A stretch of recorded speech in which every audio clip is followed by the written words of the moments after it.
It's been a busy week, and after some thrilling goals on Tuesday and Wednesday, the Premier League has delivered again. 8 games on the way as the chasing pack tries to keep in touch with Manchester City. Alan Shearer and Ian Wright took a break from researching Panamanian players to watch the action.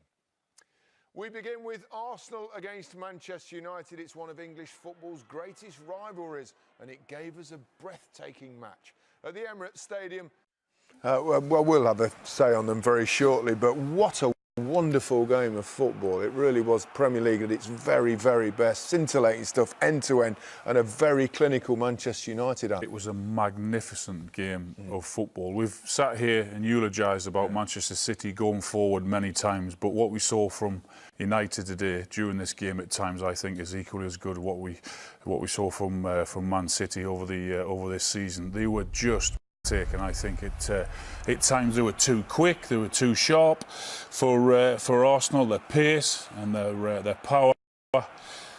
Valencia gets this one. They work it very, very well, and then one touch and they went after Arsenal straight away. They put them under pressure, wanted to get in behind, give them no time on the ball, and as I said, they were too quick for them, too clever for them. And as I said, 1- and 2-touch football, Arsenal just could not cope with it. Great pace there, great run, lovely little flick from Martial into Lindegaard, who I thought was magnificent also. That's a lovely piece of skill there, into his path. There you go, thanks very much. And he's too strong for them. But this goal here, I mentioned the 1- and 2-touch football. It's great to watch.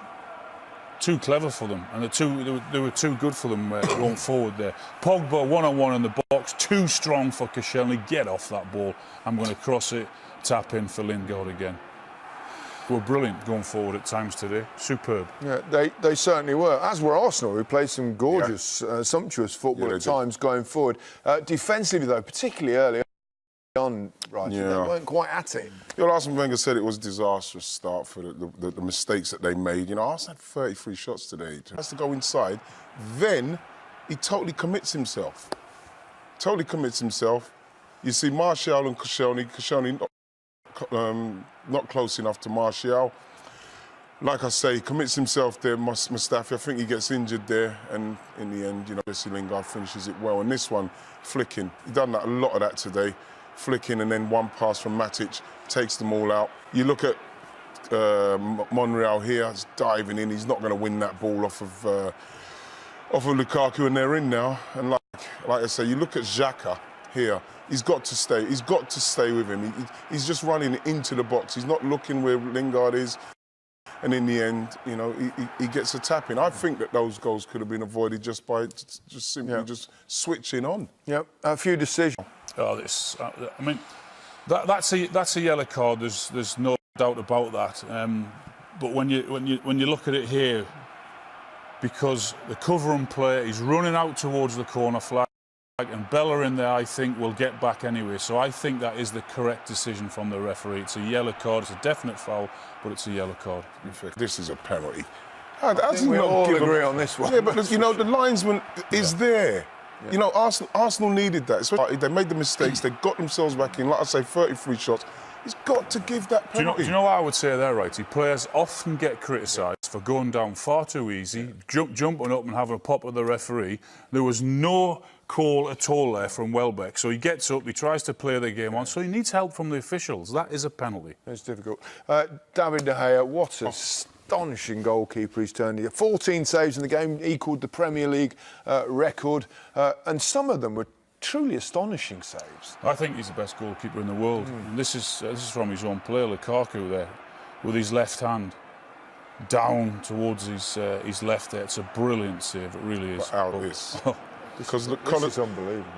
You look at Lacazette, he's done everything right. He thinks he's scored, but when you watch it from this angle out, that wrist. How strong. And then look how quick, look his leg.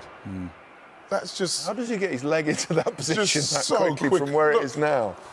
You know, we see the goalkeepers constantly doing their stuff, and this is what they're doing all the time. That was amazing. We could have showed another 5 or 6 of his saves today, but we just haven't got time. We'd have to drop about 3 matches. We can't do that. Brighton have had an impressive start to life back. Yes, good planning. when that front three of Liverpool, when they're on fire, cool, they're explosive. Yeah, they can demolish teams. Unbelievable. Unbeaten in 6 matches, winning 5, scoring like 19 goals. Just so quick. They've got everything in that front three. Got Mane on the bench. Yeah. You can keep Mane on the bench. Something must be going right. But Mo Salah, Firmino, and like I say, Coutinho, it's just the pace, and this is what they're waiting for.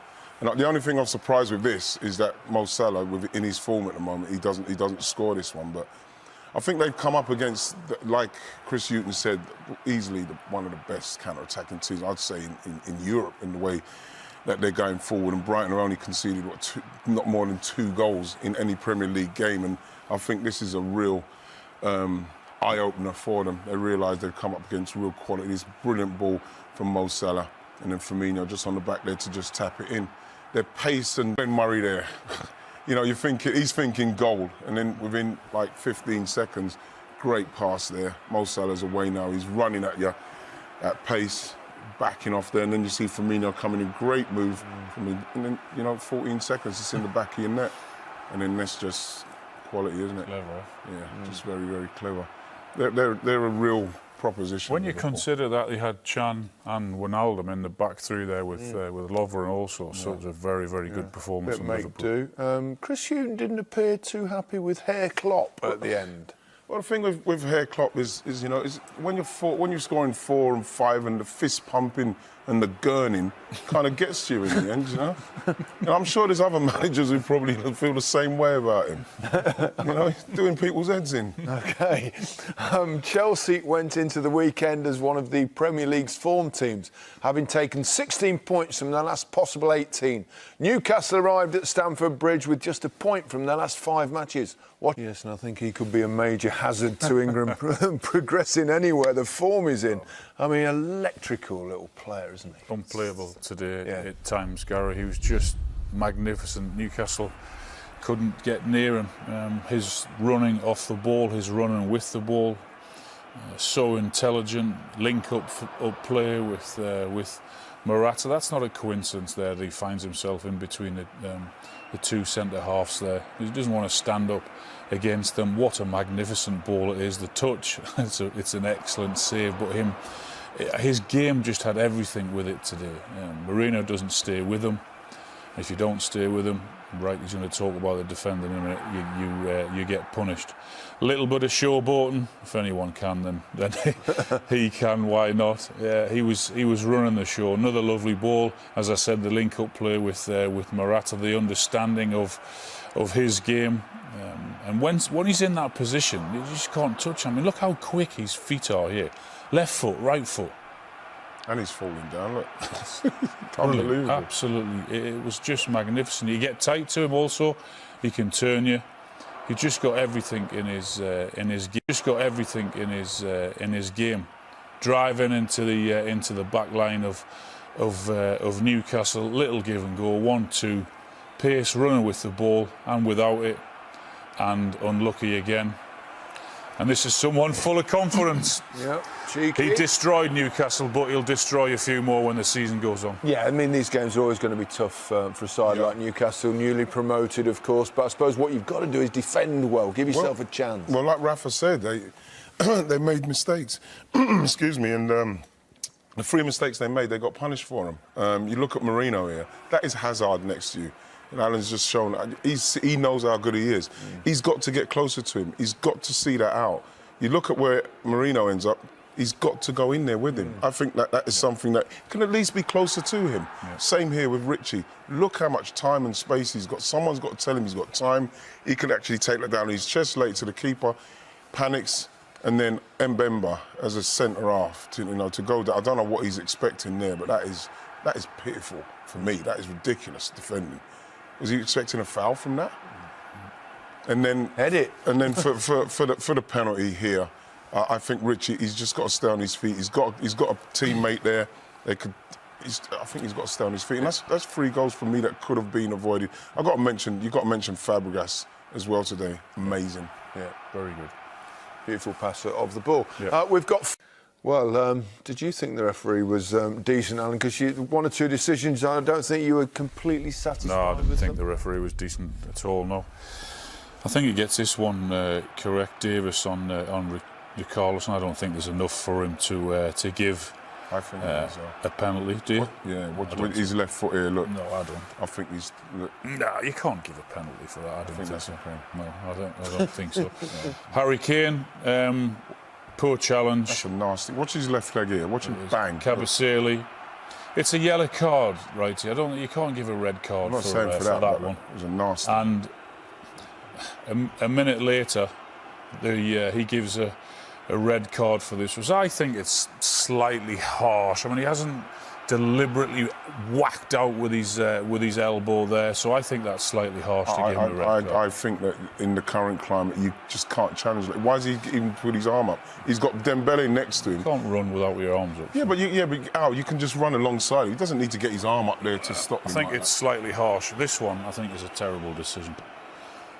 I mean, how on earth you can't see that there from a penalty? He's actually 10 yards away, Richarlison and Dyer.